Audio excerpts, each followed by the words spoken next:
I am Latoya Benton. Xavier Hill was my son. He was murdered by the state police on January the 9th, 2021. Jamal Byrd, he was murdered by DC Metropolitan, the police in their custody. He died in their custody, and they claim that they don't know what happened. They had no business arresting him. This is Life After the Impact, a podcast for impacted families by impacted families that focuses on what happens after the media, the lawyers, and the activists are gone. Impacted families are left to face the loss of police. We will focus on their continued fight for justice and how we can get involved. Give me the one that just walks away. Watch a police take another life today. Leaving loved ones torn that left to say. Candles burning, all we do is pray. Yeah.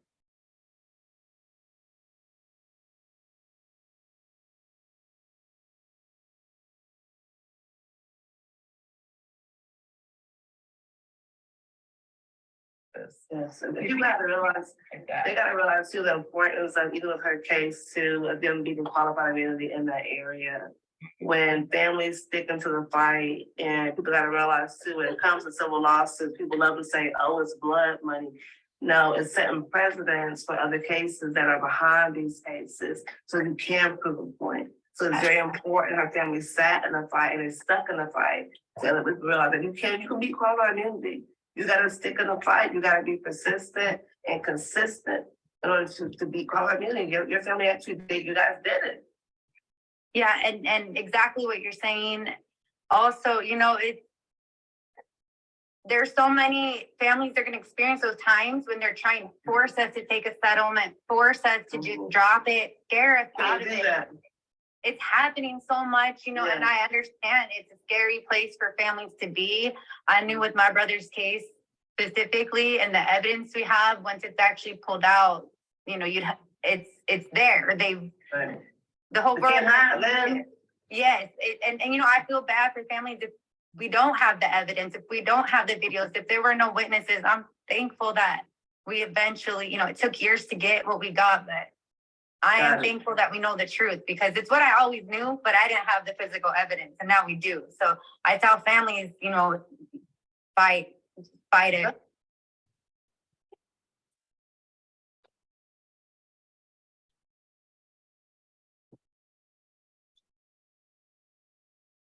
What the 968.02 sub 3 did was put the power back in the people's hands. We forget that we have the power. We say these words in the streets, but one of the things that we forget is it's not just about voting.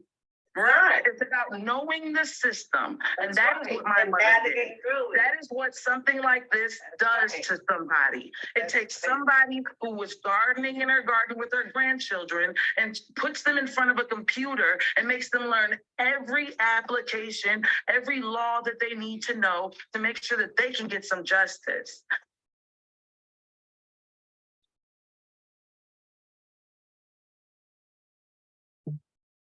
Good evening. My name is Roxanne Johnson. My son's name was Jamal Byrd.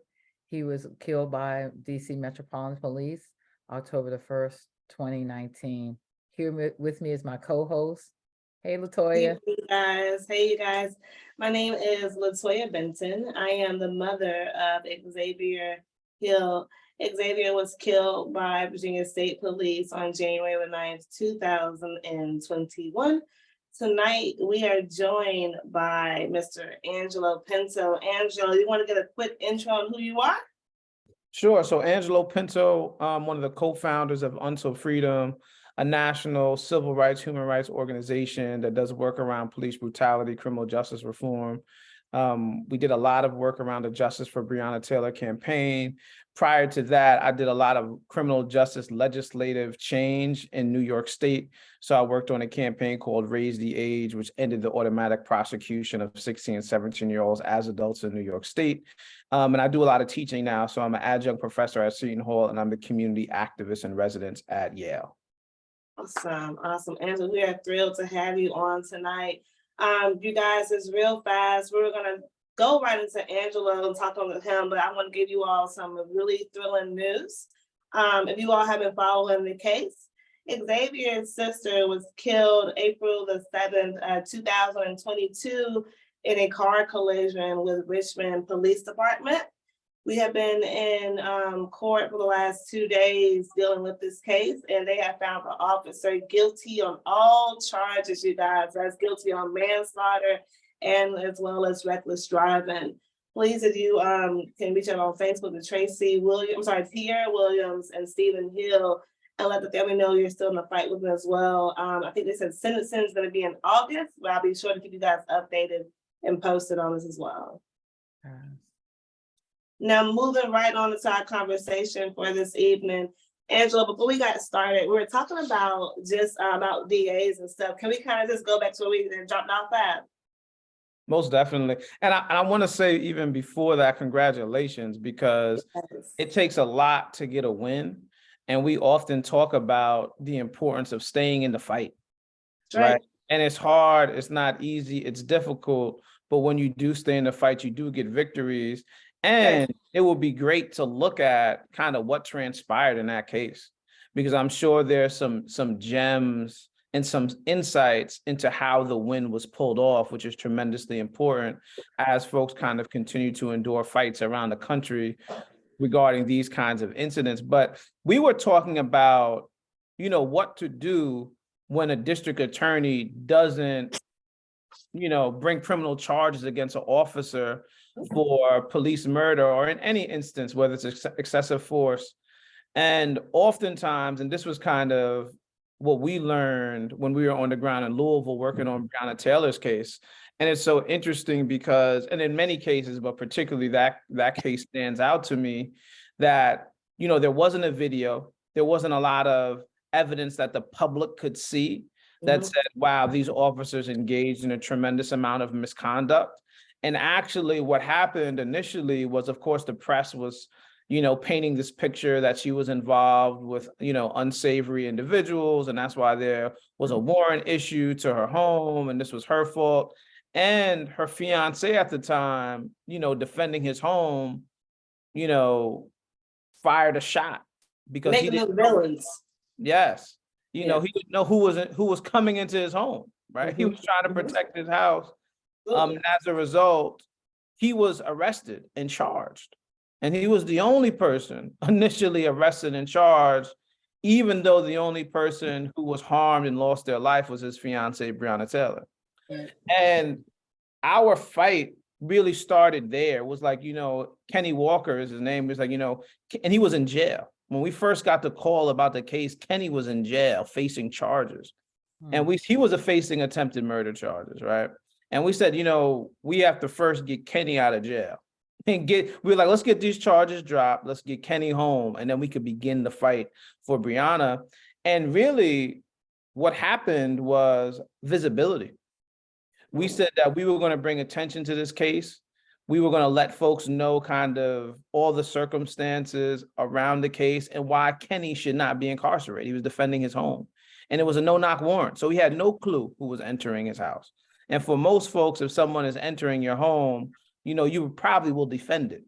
And that's exactly what Kenny did.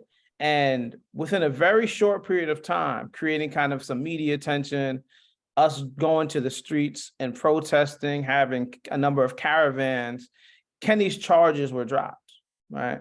And they said, okay. Visible in the public eye then. Yes. And they said Kenny's charges were dropped. Now, they didn't initially say they were going to do anything about Breonna. So that fight just started as Kenny's charges were dropped. But we knew that with leverage, with visibility, and building power in the community, we could get the results we wanted, right? We knew it would be a fight and it was going to be a dog fight to do it, but we knew that we could do it. And then we began to really build a strategy to get the officers held accountable in the murder of Breonna Taylor. And part of what our strategy was to target the state district attorney, who was Daniel Cameron, because the local district attorney was not prosecuting, and we knew he had the power to look into the case. And it was. So answer the question. Each time you guys went to a different person, Did you have like a presentation set up? What did y'all have in order to go to that person? You know, Daniel Cameron wasn't really a person who was interested in talking to us. So he wasn't trying to have a conversation. He's a huge pro-police attorney general, and he's running on that. Now he's running for the governor of Kentucky. And so, but we knew we had to get his attention regardless. And what we did was, you know, as organizers, we found out where he lived. And we went to his house, and we didn't tell anybody, but 85 of us, it was probably about 150 individuals, and 85 of us sat on his lawn. And we knew we were going to get arrested. So we were like, we're going to engage in civil disobedience in front of his house to let him know that this matters to us, and we're going to do what it takes to get his attention and get him to say something, like do something, tell us what your plan is. And 85 of us were arrested and on his lawn. And they actually, it was wild because they actually charged us with felonies. Wow. Right. Wow. But we used that as an opportunity to really shed a light. Like the officers who shot Breonna Taylor didn't get charged with anything. And individuals who peacefully protested got charged with felonies quickly. And it just really showed the hypocrisy in how they prosecute individuals. So we were able to leverage that. Eventually our charges were dropped. It took some time. We spent 24 hours in jail, all of us, but we got Daniel Cameron's attention. And now the media was asking him, hey, what are you going to do about this? Do you have a response to Breonna Taylor's murder? And as a result, some conversation started to happen. So what do you think the issue is? And like, you got cases, people say all the time, well, my case doesn't get this media attention, or I don't have the backing of the community to get this kind of media attention. What do you think is prohibiting? Why do some cases they get all this media attention? You got some cases where they may get a glimpse of news stories, if even, and after that, it's kind of like there's no support. Why is that, you think? You know, every case varies so much. Some of it is just the moment that it's happening in. Some of it is how individuals, you know, on social media take to it and pay attention to it. When Breonna Taylor's case first happened, no one knew about it. You know, there was no video, so it wasn't going viral. And even the first couple of times we went to Louisville, Kentucky, most people were not paying attention. There was about, 50 to 100 people in Louisville who cared, who we rallied around and utilized to get Kenny home and create some media opportunities. But for the most part, most individuals were not paying attention. And we just had to really create and use the 150 people to build momentum, to build media attention locally and nationally.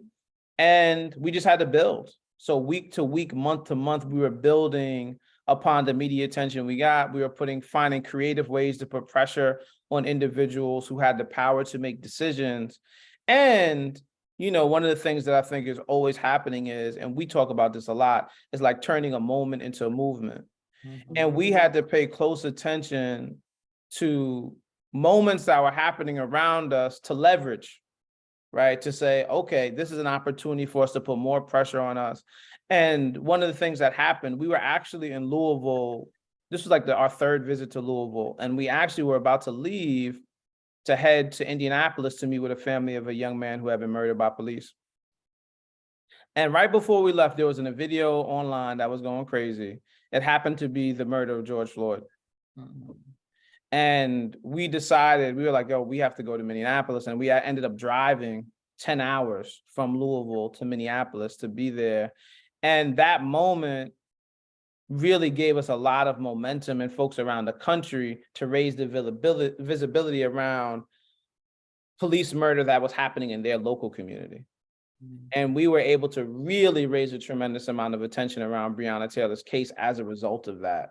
And I think, Jayland Walker's case, you have the case of the young man who was shot in Kansas City. It wasn't by police, Ralph Yarl, but those moments where you see this inhumanity towards Black life really create opportunities for us to say yes. And we're in this particular fight here around a very similar situation. So Angela, where do we go from, like Jalen Walker, like you just said, with his case for prime example, where do we go as a community when we see this young man get pretty much butchered in the street? All his bullets hit him, and they still say they can't find any evidence to the convict police. That makes people on the flip side, you can see, okay, hey, in our case today, they got charged of manslaughter, right? But then you also see cases like Jalen Walker's case, and it's a blind man can see what happened there. Right. So I don't understand how they can't say they can convict. So where do we go as a community on something like that? How do you move forward? It's interesting. There is a documentary on Netflix, I think it's called like 150 Shots. And there was a case right outside of Akron in Cleveland, because we usually fly into Cleveland and drive to Akron, where a couple was shot over 150 times. Police officer, Police? Yes. Police, it's ridiculous. The officer at one point, it was a car chase, and the car stopped, they shot into the car, the officer gets on the hood of the car and starts shooting into the car, right? So when you see something like a Jalen Walker, where about 100 shots are fired, which is obviously at least gross negligence, right? You're obviously acting recklessly. You're doing all the things that show we should take a closer look into this and hold someone accountable, and nothing happens. It usually speaks to, from my perspective, system-wide corruption. This is too blatant for there to be no accountability, no action, and something that's this egregious. And then it's important because, some of us know the history that right next door in Cleveland, there were 150 shots fired not that long ago. So this is something that officers in this region are getting away with. And the district attorneys, the attorney generals are declining to prosecute, to do anything. So for us, our pivot, the first thing is when Jalen Walker happened, unfortunately, we were like, we have to do something very extreme to get attention, right? We were like, because if we don't, people are not gonna pay attention. And not only that, that's what the prosecutors want. They want the community to be quiet. That way they can sweep it under the rug. That's right. They can't wait. And so when we go to places and sometimes people look at us funny like that, we just trying to raise all the attention we can. And our goal is to let the prosecutors, the mayor, and other elected officials know this isn't going away. That's right. And you have to do something. Right. And in Jalen Walker's case, and we were talking about it when we first went down there, that didn't really happen. And there was a lot of conversation around, allowing them to do their job, right? Which they didn't do, right? And now what we know we have to do, which is what we ended up doing in the Breonna Taylor case and in other cases, is we had to go reach out to the Department of Justice and say, hey, we need you all to potentially have a federal investigation, look at what happened in this particular case, see if there's enough evidence to prosecute these officers. In addition to that, there may be a pattern in practice, That part. right? In this department, maybe even this whole region of the country, that you should be taking a closer look in.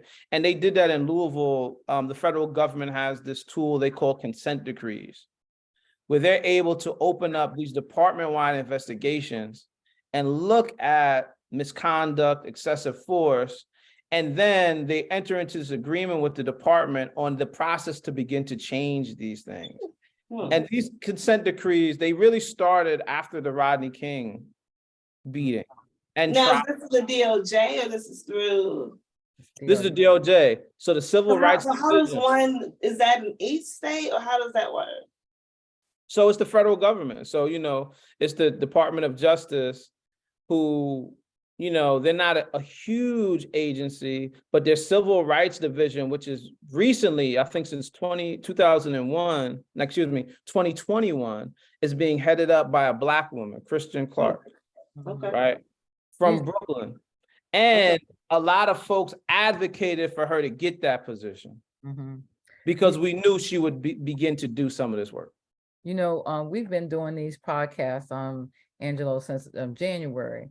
And what's really clear to me is that, you know, understanding what police officers are trained to do. One of the things they're trained to do is to de-escalate violence. But what we hear over and over again is that they create the crises. Mhm. They then solve by being violent towards people in Black bodies, and it ends up with our end. It ends up with our demise, right? So you get pulled over for a tail light and you end up dead. Yep.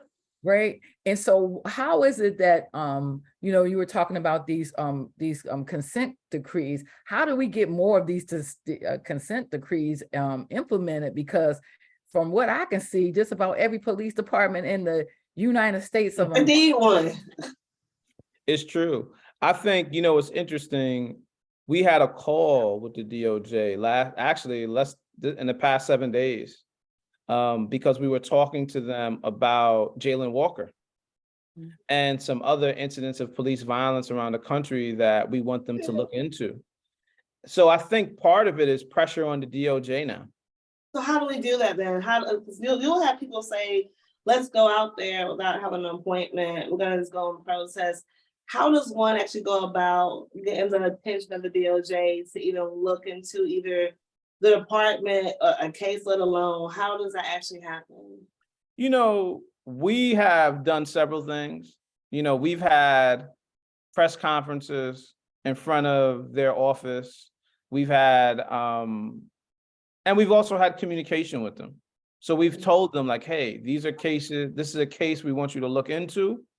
We hope you consider it. We're gonna have a press conference at your office, and we're going to drop off some information to you. Right. After our press conference. We hope you receive it. We hope you take a look into this matter and follow back up with us. So we have a bit of a rapport with them now. They know who we are. Again, like I said, the sister, Christian Clark, is an advocate on the inside of the DOJ. But one of the challenges that we realize, and she said it on the call, is that she said kind of what we're saying. There's not enough consent decrees happening around the country. And some of it, I think, is, and even just, you know, watching the opening to this podcast, is that there's so many names people don't know. Yes. And anytime I go anywhere in the country or talk to anybody or I get a DM, it's just like, oh my gosh, it's so many names. And most of the names people don't know. The vast majority of the names people don't know. There was a brother here. There's a brother in Patterson, New Jersey, Najee Seabrooks, who was murdered probably about a month ago by Patterson Police Department. This brother actually does violence prevention work. That's what he does. Yes, I saw that. Yeah. He was having a mental health crisis. Yeah. As opposed to sending in individuals who really know how to de-escalate. The police, he was barricaded in his house, right? Yes. Yep. Yeah. Murder. Yeah. Right. Yeah, they murdered them. Yeah. And we're seeing that around the country. Like a lot of the police murders are happening because of mental health crisis, and they're not de-escalating. Yeah. And that's They're something. escalating them. They're escalating them, right? All the way to. They cause the damn thing. Yes, to extreme violence, right? So I think I think part of what needs to happen is that all of the folks who the community doesn't know the names, right? The nation doesn't know the names. We all need to make a trip to the DOJ and say to the Department of Justice, hey, you know, we know that you all have and this is a quick aside. I was looking at, because in one of my classes, we're talking about the consent decree. So I'm teaching the students about, listen, this is what the DOJ has the ability to do. And I brought in the Louisville report. It's a 90-page report of police misconduct. 90 pages.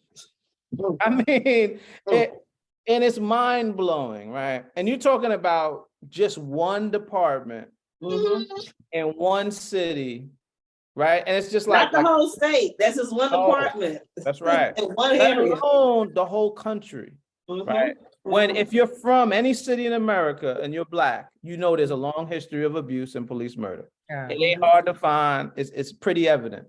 yeah. So I think we have to go to the DOJ, enforce, and say to them, listen, we got thousands of names, right? And we believe these names are connected to patterns in local law enforcement that's going unchecked. And we know more individuals are going to die because of it. Yeah. And we need to figure out what's the next step to addressing this from the Department of Justice's perspective, because the consent decrees, again, like that happened after Rodney King, and different administrations and the Trump administration came in and they ended them. So that happens too. An administration will come in and say, we're not doing these anymore. We're ending these investigations. So we really need something in place that takes the consent decrees to the next level. Yeah. I don't know. Put power behind it. Yes. And I don't know, and actually to expand it so that way Yeah. it can reach more cities. Yeah, I don't know more what states. that looks like, but I think the community of individuals and families who hold these names near and dear have to go to the DOJ and make this a priority, especially while you have individuals like, Kristen Clark in power. And yes, and I think it also gives us the ability to begin to think and organize together and figure out what this looks like. Because the reality, I'm a huge defund the police. I'm just like, this ain't gonna work, man. We can't do this like this. Right. We need alternatives. We have to really reduce the size of police forces around the country. There's no way around that. And we have to get resources and new programs that actually work into our communities, right? Exactly. But we have to begin to create a plan to do that, because what's happening, even in cities like New York, the mayor is trying to give more money to the police department. They're trying to expand police departments just about in every city around the country while police murder is up. So we're up against, it's David and Goliath for real. Right, and right. I think we have to band together around the country to say, no more, we're not going to do it. And I think, and I watched one of the podcasts that y'all all did previously where they were talking about lynching, right? And the fact that police murder is modern day lynching, right? And folks are already talking about the criminal justice system being the new Jim Crow. And I think while that language could be alarming, it's important because people have to realize the gravity of what we're dealing with. We're dealing with folks being lynched in 2023. And not only are we dealing with folks being lynched, we're dealing with Black folks being lynched predominantly with no accountability, no recourse, nothing left to deal with that trauma, right? Left to deal with that trauma. So I think we have to pull in as a community of folks around the country and really start to say, how do we build together? How do we put pressure on the DOJ to do something much more comprehensive? Yeah, yeah.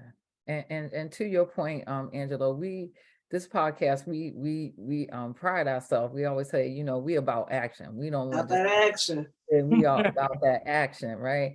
And so when we hear that there are local district attorneys who refuse to prosecute and hold accountable police officers, what we need to do is what? Vote their asses out. That's correct.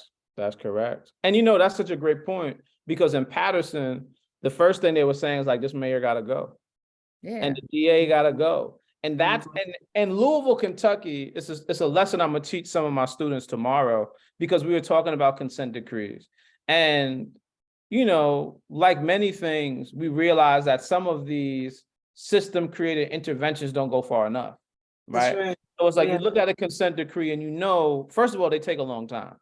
And it's like, this takes a long time. This isn't going to reach the audience it needs to. But what I wanted to teach the students is that the consent decrees is one part of a bigger strategy. This isn't the only thing that's to be done. That's right. This is one part of a much bigger strategy. And when you look around what happened in Louisville, that's what happened. There was a push for the DOJ to open investigations. There was the lawsuit. But not only was there the lawsuit had policy pieces attached to it because we got the mayor to buy into it. the individual who ended the local ban on no-knock warrants, because that was a big issue, was like, we want to end no-knocks. She became a city council member, right? The white judge who signed a no-knock warrant was removed by a sister who was an activist in the street. Sister who was the attorney for Breonna Taylor's family is now the president of the National Bar Association, right? So there were all of these, 2 activists ran for mayor. There were all of these shifts that happened in Louisville, Kentucky because of this. And we always say, you know, protests, politics, policy, right? You got to keep graduating and building that movement out and really building power. And that's the piece that really begins. And that's why now we're in a fight with the guy, I don't want to say the gentleman, who was the attorney general who's running for governor. And we know we have that fight now because he can't win. Ain't no way, right? And he's trying to use the case as a platform to elevate his political career. And we realized that not only did we have to win justice for Breonna Taylor, but we had to take control of Louisville, Kentucky politically. Right. And we had to take control of the whole damn state. Right. And I think that's the next frontier of a lot of this work. It's like, okay, we need accountability, we need justice, but we have to build power. Yeah. And we got to build a lot of political power because the individuals in office, some of them are not the ones. That's not the ones. They ain't it. They ain't it. No. And it is us. It's the individuals who you mentioned who are going to court. Yeah. Individuals who are standing up to police departments, standing up to DAs. We have the individuals in our community, and I see it around the country. That's what I saw in Louisville. It's like we have the answers. We just have to put power behind the answers. The individuals, yeah. That's right. And we could create so much change. Well, I just want to encourage everybody this evening. We getting ready to go into the summertime season. You know, we got family reunions, cookouts, picnic, all of the things, right, that we do outside. To get your cousins now to register to vote. Not just register, vote, and then hold these people accountable. And when they're not doing what we want to do, they got to go. They have to go. They must go in order for us to have the power that this brother is talking about. We're not conceding 1 inch, not 1 inch. And that means that all of us have to it has to be all hands on deck. Everybody, each one of us can do something. And they know that our political power means change. Yeah. When you look at the cities where you have Black mayors and Black elected officials, they're trying to strip their power. Even if you look at what happened with those brothers in Tennessee. Yes. Right? They got them removed in a flash. They said, no. We're not going to have this, because they were standing up against the existing power structure. That's right. And they knew if folks started to see this is going to catch wind. This is going to be a phenomenon you see around the country. That's right. And that's precisely what needs to happen. I don't know if you all know, but this year in Newark, they're having, it's the 51st. It was supposed to be the 50th last year, but because of COVID and some other issues, they didn't have it. But it's the 51st anniversary of the first Black political convention that happened in Gary, Indiana in 72. Wow. And during that convention, there's a great documentary called Nation Time that talks more about it. And there's a book called The Defeat of Black Power. And during that convention, they were talking about building a Black agenda, the idea of could they build a Black political party, and should they run a Black candidate for president? At the time, Shirley Chisholm was actually running in 72. So this year, the mayor of Newark, Ras Baraka, and the mayor of Jackson, Mississippi, who's dealing with a whole bunch of stuff, Mayor Chokwe Antar Lumumba, have come together to host this political convention. So it should be a great place for some of these conversations to happen. And I think for Black folks around the country to reimagine what political power and building political power looks like for us today, because as you all said, what we have now ain't it. It ain't gonna work. Yeah, I think people get so accustomed to seeing a certain kind of thing when it comes to politics, and they just say, I'm gonna vote for this person, but not knowing the purpose behind the person. You can't just do that. They could be a Black person, but that don't mean they got the same objective that you have, you know? So in closing, Angela, I just wanted to say, I think from what I'm getting from this, is that you're saying, like I said, I've heard people say all the time, we gotta go to the DOJ. But I say, okay, that's fine, but why are we going? Like, what kind of plan do we have going to the DOJ? What I'm hearing from you is saying the consent decree, we can look it up in the United States as well or whatnot and figure out how to present that to the DOJ as well. Is that right? Yeah, I mean, I think it's a tool that the Department of Justice has. And I think, you know, if you look at the history of the consent decrees, it was created after the Department of Justice said they were going to prosecute 2 of the officers in the Rodney King beating, right? Because I'm sure they realized a couple of things. One thing they realized was that the local police department and district attorney got it wrong. But the other thing they realized was that the people was fed up and wasn't going to take it no more. And the LA riot happened right after, and they realized they can't continue like this because the country going to burn to the ground. So at some point, folks are going to be like, enough's enough, we're not dealing with this. That's right. And after that investigation into those officers, they created this consent decree process, which is a pattern and practice investigation. And, you know, this is 90. Rodney King happened in 91. The consent decrees are created like in 94, right? Which is, you know, almost 30 years ago now, right? And we know this issue has morphed and transformed into something new. And I think not only does the DOJ need to continue to do them, but we need to talk about what the next level of pressure and accountability looks like, because I think we have to go beyond consent decrees as well. And I think that's something that can be figured out with all of us around the country in conversation with the DOJ, because they're clear that things have gotten worse.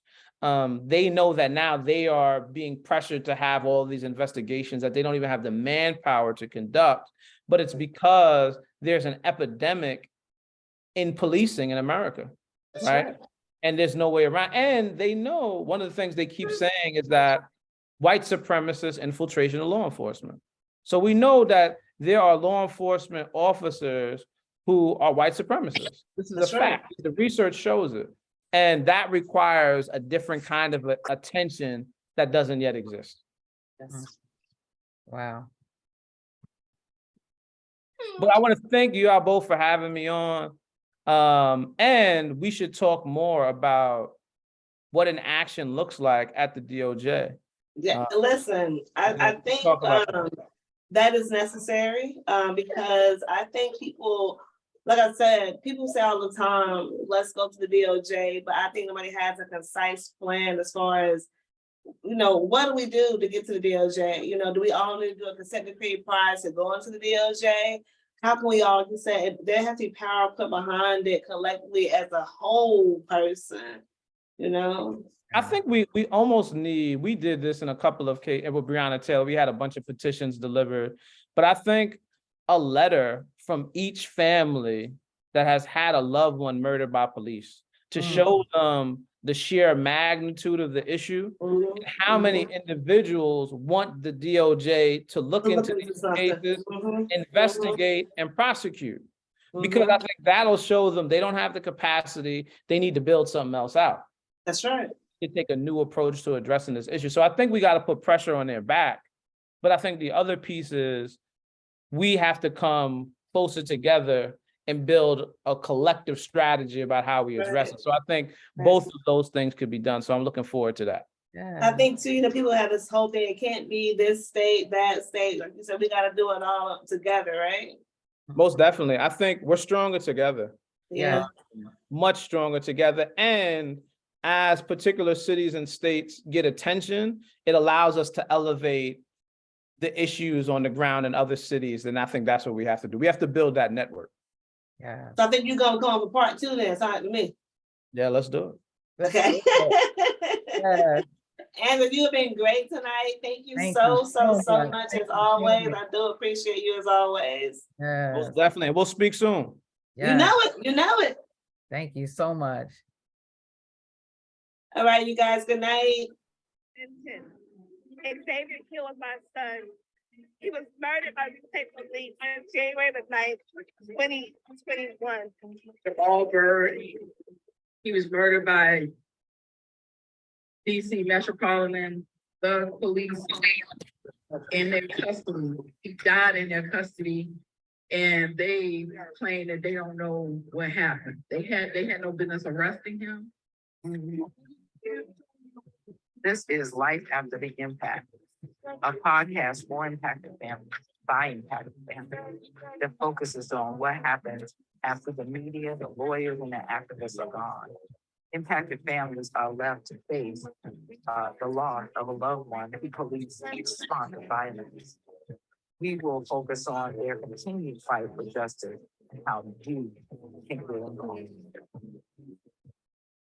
Give me the one that just walks away. Bunch of police take another life today, leaving loved ones torn that left to say. Candles burning, all we do is pray. Yeah.